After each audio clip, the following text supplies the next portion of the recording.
तो healthy bones क्या है? हेल्दी बोन्स का नाम से ही पता चलता है कि ये हमारी बोन्स को हेल्थ देगा। लेकिन अब हम कभी भी सोचते हैं कि अगर हमारा माइंड स्ट्रांग होना है या फिर बॉडी को स्ट्रांग बनाना है, तभी हम स्ट्रांग एक्शन कर पाते हैं। हमने देखा है कि अगर किसी व्यक्ति के शरीर में कुछ भी कमी है, कैल्शियम की कमी है या फिर उनके बोन्स मजबूत नहीं है, तो वो स्ट्रांग एक्शन कुछ नहीं कर पाते, जैसे कि ट्रैवल करना, यहाँ से वहां ट्रैवल करना, या फिर उनके पोस्चर में भी कुछ ऐसे चेंजेस आ जाते हैं कि वो अच्छे से काम नहीं कर पाते, लॉन्ग टर्म के लिए बैठना, ट्रैवलिंग करना। तो इन सब चीजों के लिए बहुत जरूरी है स्ट्रांग बोन्स का होना। तो बोन्स के ऊपर हमारी डे टू डे लाइफ और हमारा पूरा काम कैसे निर्भर है, हम वो देखेंगे आज। तो हेल्दी बोन्स एक नेचुरल कैल्शियम सप्लीमेंट है जो हमारे बोन्स को हेल्दी रखता है। लेकिन कैल्शियम सप्लीमेंट के साथ भी ये इसमें और कौन कौन से हर्ब्स है जो हमारे बाकी के जो मेडिकल कंडीशंस है उस पे भी कैसे काम करते हैं, वो हम आगे इसके जो कंस्टिट्यूएंट्स है उसके बारे में डिटेल जानकारी लेंगे। तो आगे बढ़ने से पहले मैं आपको ये सप्त धातु बता देती हूँ। लास्ट टाइम जब हमारा ब्राह्मी का सेशन हुआ था तब भी मैंने सप्त धातु बताए थे, लेकिन हेल्दी बोन्स के बारे में ये क्यों जरूरी है? क्योंकि हेल्दी बोन्स, अगर बोन्स के बारे में बात की जाए तो अस्थि धातु कहा जाता है आयुर्वेद में। तो अस्थि धातु एक धातु 7 धातुओं में से एक है, तो इसकी वजह से हमें ये सातों धातु कौन कौन से है वो जानना जरूरी है आज। और मैंने ये कोरिलेशन भी दिखाया है कि हम आयुर्वेद के अनुसार जो 7 धातु है उसको हम मॉडर्न टर्मिनोलॉजी में कैसे कोरिलेट कर सकते हैं और साथ ही में उसका फंक्शन क्या है। तो आपको दिख रहा है रस प्लाज्मा है, उसका फंक्शन नरिशिंग है। आपको दिख रहा है अस्थि धातु, राइट? अस्थि धातु के ऊपर है मेद धातु। तो आयुर्वेद में ऐसा कहा गया है, अगर पहले धातु का पोषण अच्छा होता है तभी बाद के धातुओं का पोषण अच्छा होता है। तो पहला धातु हमारा रस है, उसके बाद ही बाकी के धातु आते हैं। मेद धातु, आप सब सोच रहे होंगे मेद धातु मतलब फैट। ऐसा नहीं, कुछ हेल्दी फैट्स भी रहते हैं बॉडी के अंदर जो हमारे शरीर को एक लुब्रिकेशन देते हैं, ऑयलिंग देते हैं। तो जब भी हम देखते हैं कि बैड फैट्स बढ़ रहे हैं शरीर के अंदर या फिर ओबेसिटी बढ़ रही है, तो बोन्स अपने आप वीक होते जाते हैं, क्योंकि वो नरिशमेंट वहां तक नहीं पहुंचती, बोन्स की तरफ नरिशमेंट नहीं पहुंचती। तो इसकी वजह से हमें मेद धातु के ऊपर भी ध्यान देना होता है कि हमारा बॉडी स्ट्रक्चर है या फिर एक्स्ट्रा फैट है, नॉर्मल फैट है, हेल्दी फैट, वो कैसे अच्छे से रहे। और अस्थि धातु के बाद आता है मज्जा धातु। मज्जा धातु को हम बोन मैरो कह सकते हैं, जो अस्थि के अंदर रहता है उसको बोन मैरो कहते हैं। तो अस्थि के अंदर क्या क्या रहता है, हमारा ब्रेन जो है वो भी अस्थि के अंदर रहता है, राइट? तो ब्रेन को भी हम बोन मैरो कह सकते हैं, और ब्रेन के सिवा तो हम रह नहीं सकते। ब्रेन कितना इंपॉर्टेंट ऑर्गन है हमारे लिए, सबको पता है। तो बोन मैरो ये अस्थि से ही बनता है। अस्थि का पोषण अच्छा हुआ तभी ये अच्छे से बनेगा। और बोन मैरो में हमारे जो आरबीसीज है, रेड ब्लड सेल्स है, जो खून तैयार होता है, वो वहीं से होता है, बोन मैरो से। और सबसे लास्ट का है शुक्र धातु। शुक्र धातु वो उसका काम होता है रिप्रोडक्शन। तो आगे के धातु अगर अच्छे रहते हैं तो वो शुक्र धातु भी अच्छा बन जाता है, एंड का धातु। और फिर आता है ओजस, जो ये सप्त धातुओं का सार है। तो ये धातु की परिभाषा आपको मैंने इसलिए समझाई क्योंकि हमें अस्थि धातु भी देखना है आयुर्वेद के अकॉर्डिंग, इसलिए मैंने पहले आपको धातुओं के बारे में समझाया। तो चरक संहिता में धातु के बारे में बताया है, जैसे मैंने कहा कि मेद धातु से अस्थि धातु बनता है। और साथ ही में अस्थि धातु के मल बताया है, केश, नख और दांत, ये जो है वो अपने अस्थि धातु के ही मल है। अगर आपने देखा है कि अस्थि धातु कमजोर है, बोन्स कमजोर है, कैल्शियम नहीं है, बोन डेंसिटी कम होती है, तो उनके नाखून भी ब्रिटल हो जाते हैं, बाल झड़ने लगते हैं, ये सारा चीजें चलती है। तो हर एक धातु की अपनी अपनी अग्नि होती है, वो अग्नि अच्छे से रहे, इसलिए हमारे जो हेल्दी बोन्स में कॉम्बिनेशन है, जैसे आंवला, गिलोय, ये कॉम्बिनेशन वो धातु की अग्नि अच्छे से रहे इसीलिए है। तो ये हमारे बाल है, नाखून है, दांत है, इसका भी बहुत मतलब इसकी ग्रोथ भी अस्थि धातु के ऊपर डिपेंड है। साथ ही में हमारा जो ब्लड है, अस्थि के अंदर जो ब्लड होता है, मसल्स होते हैं, वहां पे न्यूट्रिशन जाता है वहां से, तो कैल्शियम उसके लिए भी जरूरी है, मसल्स के लिए भी, ठीक है। बाकी आयुर्वेद के अनुसार हमारी बॉडी पूरे तरीके से दोष धातु और मलों से बनी गई है। तो अस्थि धातु का मेन कारण है धारण करना, हमारे शरीर को स्टेबिलिटी देना। हम जो खड़े हैं बात करते हैं, चलते हैं, फिरते हैं, वो अस्थि धातु की वजह से। अगर अस्थि धातु कमजोर है तो लोगों का चलना फिरना, मोबिलाइजेशन रुक जाता है, वहीं पे वो रहते हैं, मतलब बेड रेस्ट पे रहते हैं, या फिर वो चल फिर नहीं सकते। तो अस्थि धातु कितना इंपॉर्टेंट है उसके लिए। पंच महाभौतिक अगर कहा जाए तो अस्थि में रहता है पृथ्वी और वायु। पृथ्वी हमें स्टेबिलिटी देता है, मतलब स्थिरता देता है, और वायु जो है वहां पे हमें एक अंदर बोन मैरो का वो हेल्थ है वो मेंटेन करता है। तो हमने कभी भी कहते हैं कि वात दोष और अस्थि का बहुत कनेक्टेड संबंध है। तो देखा है हमने, अगर वात दोष बढ़ गया शरीर के अंदर, जो 3 दोष है वात पित्त कफ, वात दोष बढ़ गया तो बोन्स में कमजोरी आने लगती है। आपने लोगों को बोलते हुए सुना है कि मेरे शरीर में वात बढ़ गया है, संधिवात है, आम वात है। ऐसी चीजें कब आती है? जब शरीर में वात बढ़ता है, और तब बोन डेंसिटी कम होती है, बोन्स के ऊपर की जो मांसपेशियां है वहां पे स्वेलिंग आने लगती है, और ये डिजनरेशन प्रोसेस फिर चलने लगती है। तो जब भी हमें बोन्स के ऊपर काम करना है तो वात दोष को बहुत अच्छे से देखना पड़ता है कि अगर वो वात दोष बढ़ा है क्या, वो हमें देखना पड़ता है। तो ये तीनों दोष हमारे अस्थि के अंदर जब बढ़ जाते हैं तब क्या क्या होता है? प्रिफरेबली तो वात और अस्थि का संबंध है, लेकिन ये तीनों दोष भी बढ़ जाते हैं, वात पित्त और कफ। और आपने आपके आसपास आपके घर में ये कंडीशंस देखी होगी। अगर आप गौर से इसको देखते हैं तो वात जब बढ़ जाता है तो जकड़न बढ़ जाती है, अस्थियों में से आवाज आने लगती है, उठने बैठने में क्रैकलिंग साउंड आने लगता है, वीक और ब्रिटल बोन्स बन जाते हैं, मतलब थोड़े से भी आप चले फिरे या थोड़ा सा भी कुछ इंजुरी हो जाते हैं तो जल्दी से हेयरलाइन फ्रैक्चर्स हो जाते हैं, क्योंकि ये बहुत पतले हो जाते हैं बोन्स उस टाइम पे। और हमारे बाल, नाखून, उसमें भी ऐसा होता है कि एक रिजेस आने लगती है, मतलब वहां पे नाखून टूटने लगते हैं, ब्रिटल होने लगते हैं। ये वात दोष के बारे में हुआ। अगर पित्त दोष हमारे अस्थि के अंदर जाता है बोन्स में, तो सबको पता है कि एक गाउट नाम का एक वात संबंधित व्याधि है आयुर्वेद में। तो उसमें एक पित्त दोष हमारे जॉइंट्स के जगह पे जाके रहता है, वहां पे रेडनेस होता है, स्वेलिंग होता है, कभी कभी वहां पे पस तैयार होता है, ब्लड जमा होता है वहां पे, और सूजन रहती है। और कभी कभी आप हाथ लगाते हो तो हमारे संधि अस्थि गर्म लगते हैं, तब ऐसा है कि वो पित्त दोष बढ़ गया है। और वो पित्त दोष बढ़ने से फिर हेयर फॉल भी दिखने लगता है, और या फिर प्रीमैच्योरली ग्रेइंग हेयर्स, मतलब सफेद बाल बहुत जल्दी होने लगते हैं। अब छोटे बच्चों में भी दिखाई दे रहे हैं आजकल। तो ये पित्त दोष जब बढ़ जाता है अस्थि धातु में, तो बालों का और ये अस्थि धातु का ऐसा कनेक्शन है। और दांतों के बारे में कहा तो दांतों में सेंसिटिविटी बढ़ जाती है अगर पित्त दोष बढ़ा है अस्थि के अंदर। और कफ दोष जब बढ़ता है तो आपने देखा होगा कि किसी का बाक आ जाता है, पीछे एक्स्ट्रा बोन आ जाता है, कभी पैरों के एड़ी के ऊपर एक्स्ट्रा बोन आता है, या फिर किसी और जगह से एक्स्ट्रा बोन निकलता रहता है, उसको एनलार्ज बोन्स कहते हैं। कैल्सिफिकेशन होता है, बोनिस पर डेवलप होता है, फिर उसको निकालना पड़ता है सर्जरी करके। या फिर दांतों के ऊपर एक चिकनाई सा लेयर बन जाता है, उसको बोलते हैं कि ये कफ दोष बढ़ गया है।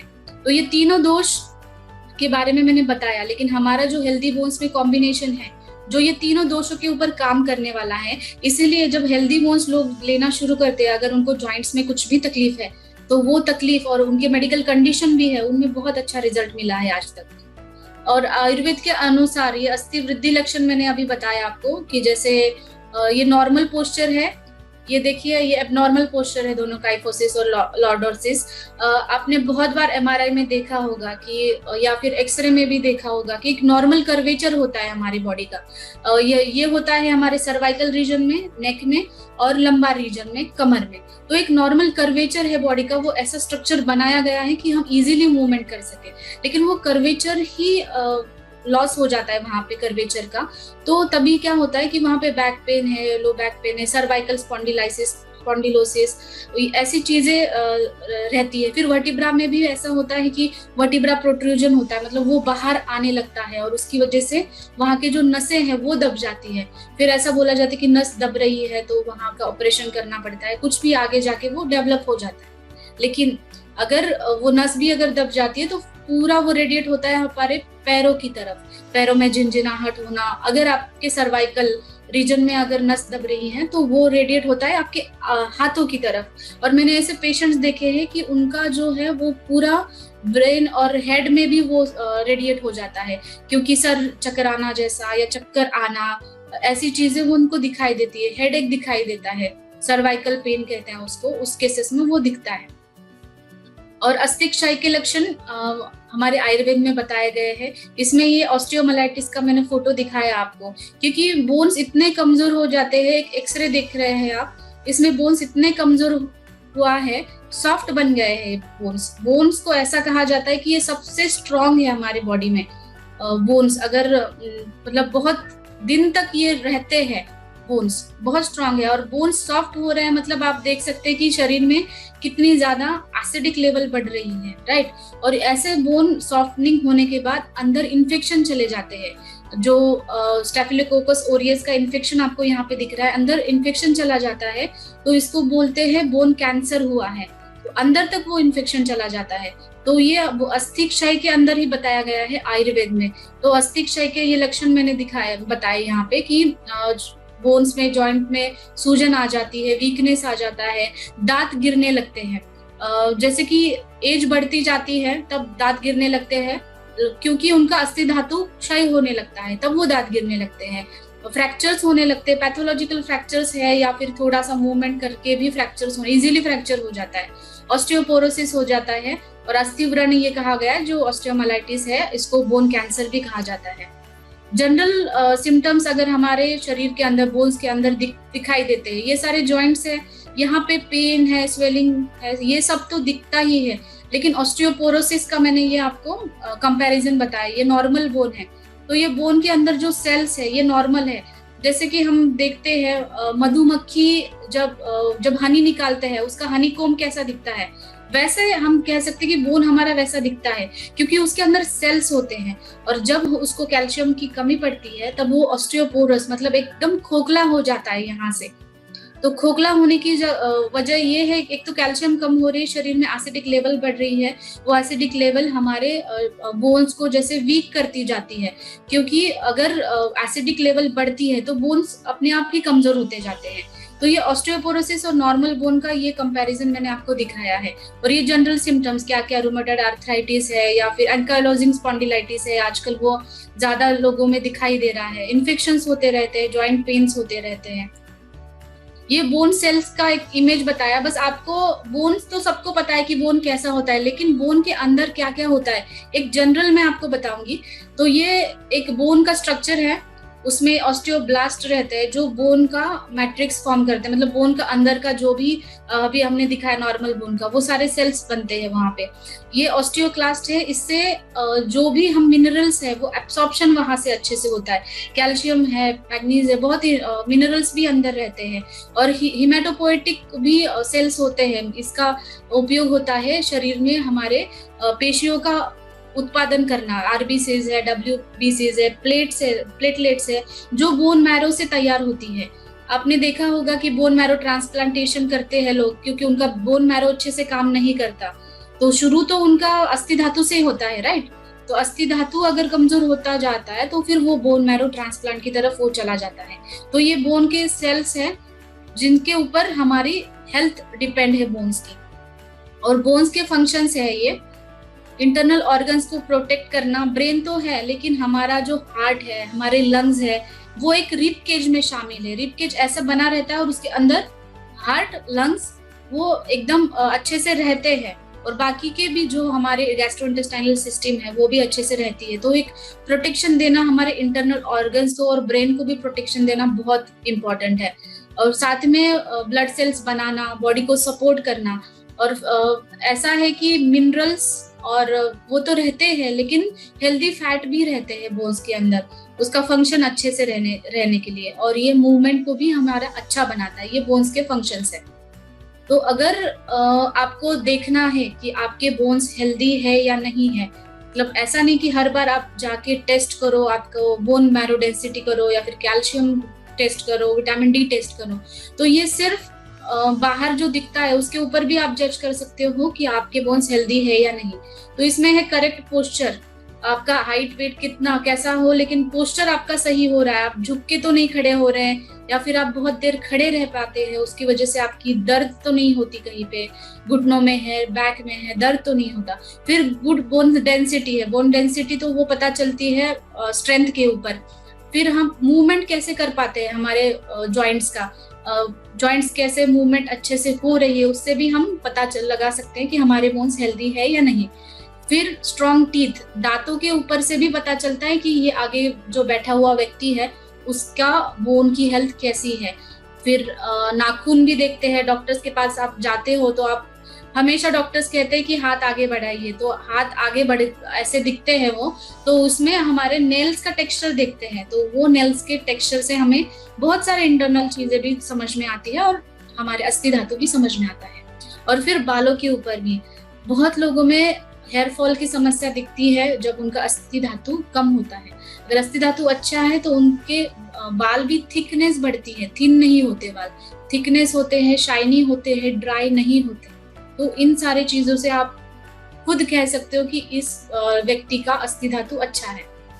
तो ये कैल्शियम के फंक्शंस, अभी तो हमने डिसीजेस के ऊपर बात की, तो अभी हम बात करेंगे कैल्शियम क्यों जरूरी है शरीर के अंदर और हमारे हेल्दी बोन्स में क्या क्या कंटेंट्स है जो हमें इन सब चीजों में इस्तेमाल हो सकते हैं, यूजफुल है, उसके प्रॉपर्टीज क्या है।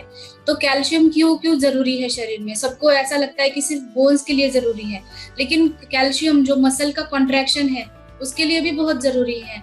हमारा हार्ट, ऐसा कहा जाता है, एक मस्कुलर ऑर्गन है, उसका पंपिंग होना, और उसका पंपिंग होना, कॉन्ट्रैक्शन होना, ब्लड पंप करना, डीऑक्सीजनेटेड ब्लड लेना या फिर ऑक्सीजनेटेड ब्लड छोड़ना, ये सब काम पंपिंग से होता है। तो ये हार्ट के मसल्स को भी स्ट्रेंथनिंग देता है कैल्शियम। अगर कैल्शियम कम रहता है तो हार्ट की भी बीमारी हो सकती है।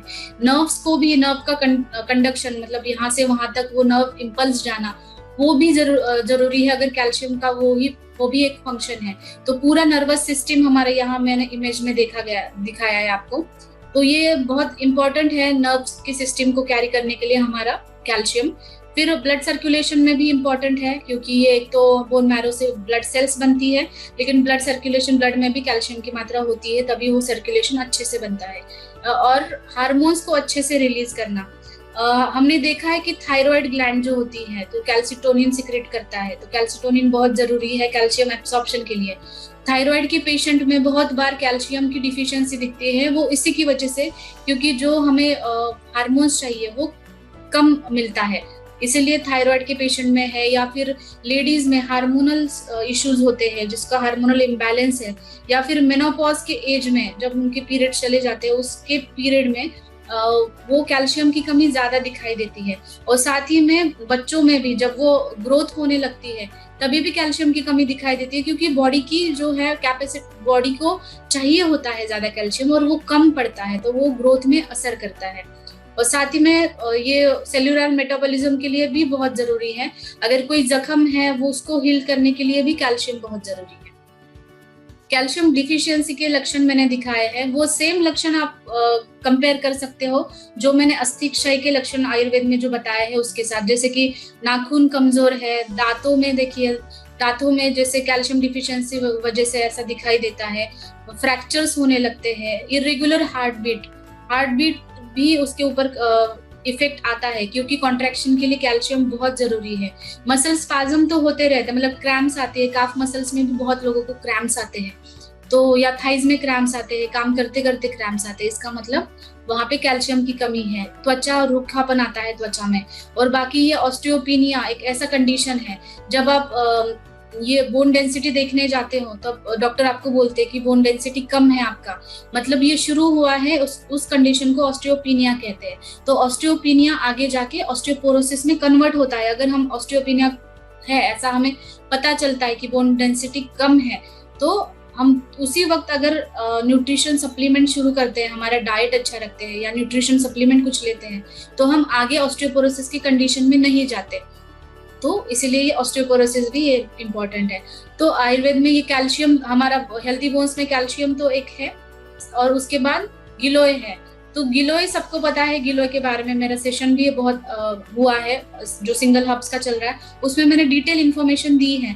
लेकिन गिलोय हमें बोन्स के ऊपर कैसे काम करेगा वो मैं आपको अभी बता रही हूँ। तो गिलोय का काम है आम पाचन करना। आम का मतलब है जो भी इनडाइजेस्टेड फूड है, जब भी इनडाइजेशन की समस्या होती है और शरीर में आम एक टॉक्सिन तैयार होता है और वो टॉक्सिन हमारे संधियों की जगह पे जाके रुकता है, उसको कहते हैं आमवात।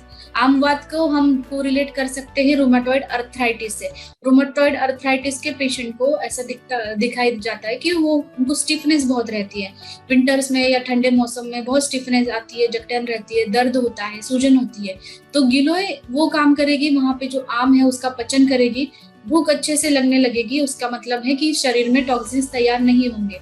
फिर ये ज्वरग्न कहा गया। ज्वरग्न मतलब आमवात के केसेस में लोगों को फीवर भी आता है, आमवात के पेशेंट्स को, उनके वो अस्थियों के ऊपर आप हाथ रखते हो जॉइंट्स के ऊपर तो गर्म लगती है वो चीजें, और वो रूमेटॉइड अर्थराइटिस में दिखाई देता है, गाउट में भी दिखाई देता है, गठिया जिसे कहते हैं उसमें भी दिखाई देता है। तो ये ज्वरग्न का काम करती है क्योंकि इसमें रक्त और पित्त धातु ये दोनों के ऊपर काम करना है। पित्त दोष बढ़ने की वजह से क्या क्या होता है मैंने आपको पहले ही बता दिया। और उसके बाद जो यूरिक एसिड जमा होता है शरीर के अंदर, आगे मैंने उसकी इमेज दिखाई है। देखिए ये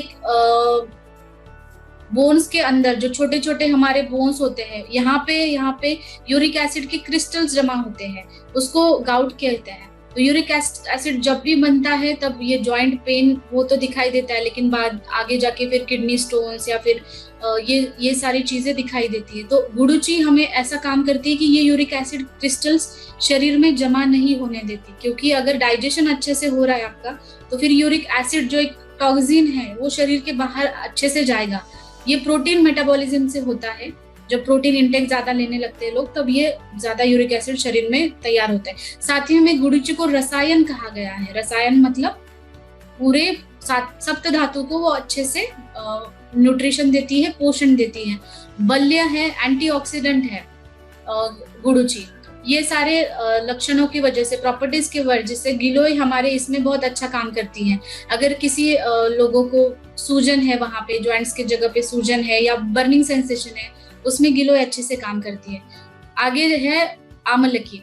तो आमलकी है आंवला हमारा। आंवला का तो सबको पता है कि इसको एंटी एजिंग कहा जाता है। जो बोन्स की हेल्थ है, उसका नरिशमेंट है, टिश्यूज का नरिशमेंट है, वो अच्छे से होना। जो बोन सेल्स मैंने पहले स्लाइड में आपको दिखाए थे, तो उसकी नरिशमेंट भी होना बहुत अच्छे से जरूरी है। हमारा डाइजेशन, मेटाबॉलिज्म भी अच्छा रहना, ये आमलकी का काम है। साथ ही में आमलकी में ऐसे प्रॉपर्टीज होते हैं कि वो सूजन कम करता है। बहुत लोगों को ये मिसकंसेप्शन है कि आंवला से पित्त बढ़ता है, लेकिन आंवला से पित्त नहीं बढ़ता। जो भी शरीर में पित्त बढ़ा हुआ है वो आंवला कम करता है।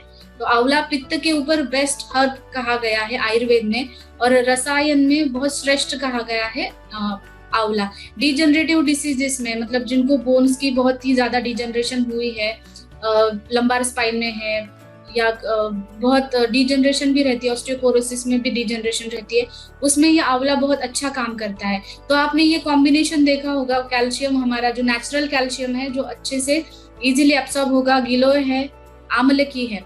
जो कैल्शियम भी यूज होता है वो हमारा आयुर्वेद से ही रिलेटेड कैल्शियम है, जो जिसका एब्सॉर्प्शन नेचुरली होता है। और चौथा है हमारा हड़जोड़।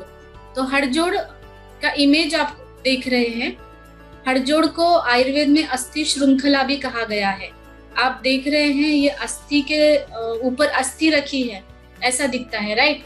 इसको अस्थि श्रृंखला कहा गया है। और जिनको फ्रैक्चर्स है, फ्रैक्चर या फिर जिनकी बोन्स की सर्जरी हुई है या फिर जस्ट फ्रैक्चर से उनको बाहर निकलना है, तो हीलिंग के लिए ये बहुत अच्छा कहा जाता है। आयुर्वेद में इसको वज्रवल्ली कहा गया है। इसका मतलब कि ये हमारे बोन्स को वज्र के जैसे स्ट्रॉन्ग बनाता है, और एक हीलिंग प्रॉपर्टीज बहुत अच्छी है हड़जोड़ के अंदर, इसीलिए उसका नाम अस्थि संहारक है। और अस्थि की ये सुरक्षा करता है, प्रोटेक्शन करता है। इसके स्ट्रक्चर से ही हमें अच्छे से पता चलता है। और आंवला के बारे में ये है कि वो वात दोष को मेनली कम करता है। वात और इसका संबंध तो मैंने पहले बता दिया था आपको, बोन्स का, अस्थि और वात का। तो वात दोष को अगर बैलेंस करता है तो ये बहुत अच्छे से काम करता है।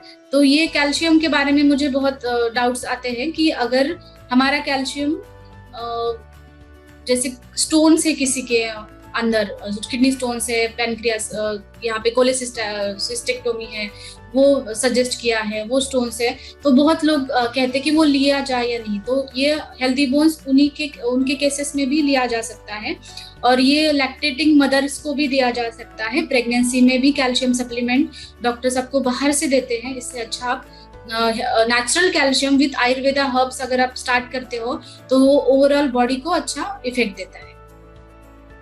तो की नोट हमें क्या ध्यान में रखना है आज आपके हेल्दी बोन्स में, तो ये न्यूट्रिशन, कभी भी हमारे बॉडी को अच्छा न्यूट्रिशन मिलना चाहिए। जो न्यूट्रिशन हमें डे टू डे हमारे लाइफस्टाइल से या फिर डाइट से नहीं मिल पाता, तो हमें ये ऐसे न्यूट्रिस्यूटिकल्स हमारे डाइट में इंक्लूड करने पड़ते हैं। साथ ही में डाइजेशन अच्छा होना चाहिए, तो डाइजेशन उसके अंदर जो हर्ब्स है हमारे वो अच्छा काम करेंगे। और तीसरा है रस धातु को अच्छा न्यूट्रिशन देना, पोषण देना।